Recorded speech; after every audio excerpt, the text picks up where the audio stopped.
Bonjour mesdames et messieurs, mon intervention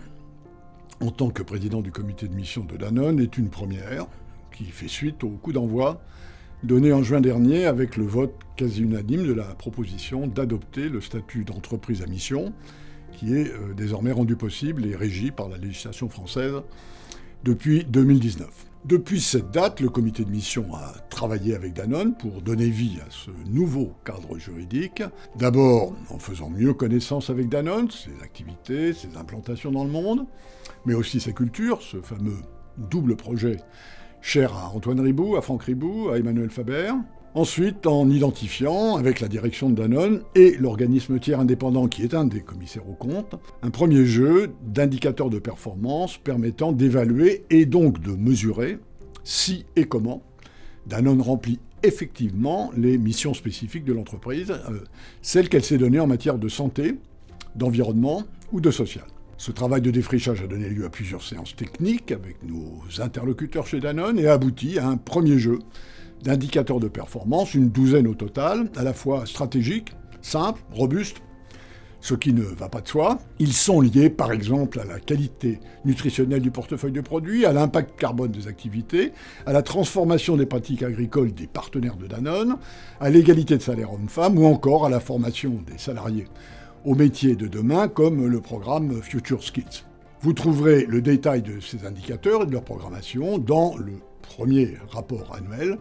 avec les valeurs qui seront retenues pour mesurer les progrès de Danone sur les 4 piliers qui constituent sa mission. Ce travail studieux était presque terminé lorsque sont intervenus les événements qui ont secoué la gouvernance de Danone et entraîné le départ d'Emmanuel Faber. Ce départ a créé de nombreuses inquiétudes sur la continuité du projet d'entreprise à mission au sein des membres du comité de mission, comme auprès des médias et du grand public. Le comité s'est alors réuni et a décidé, après en avoir délibéré, de demander au nouveau président, Gilles Schnepp, un certain nombre de garanties de nature à lever les doutes qui pouvaient exister sur notre rôle, qui ne fait de sens que si la nouvelle direction de Danone est bien décidée à poursuivre dans la voie décidée l'an dernier. Nous avons obtenu ces assurances qui portent d'abord sur les réaffirmations des principes qui ont conduit Danone à adopter le statut d'entreprise à mission et sur la poursuite du cheminement en matière de santé, d'environnement, de social qu'il implique au-delà des objectifs de rentabilité financière. Et ensuite, plus concrètement, des assurances sur le profil du nouveau CEO, l'engagement de Danone à investir sur les programmes de transformation nécessaires à l'atteinte des objectifs 2021 que nous avons retenus dans le comité de mission, et enfin l'ambition confirmée de Danone d'obtenir la certification Bicorp d'ici 2025 sur l'ensemble de ses entités, ainsi que sur sa participation à la coalition Before-IG. Nous avons donc décidé, au vu de ces assurances, de poursuivre notre mission,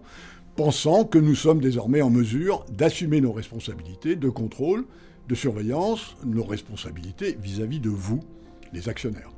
Nous le ferons en continuant à renforcer le collectif d'experts indépendants engagés,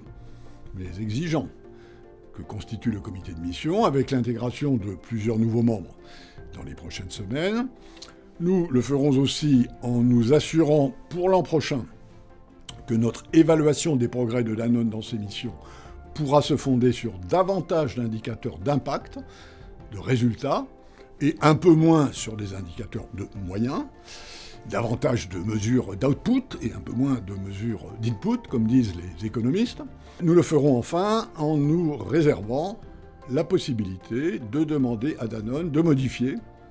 dans tel ou tel sens qui nous paraîtrait nécessaire, ses engagements en matière de santé, en matière d'environnement ou en matière de social.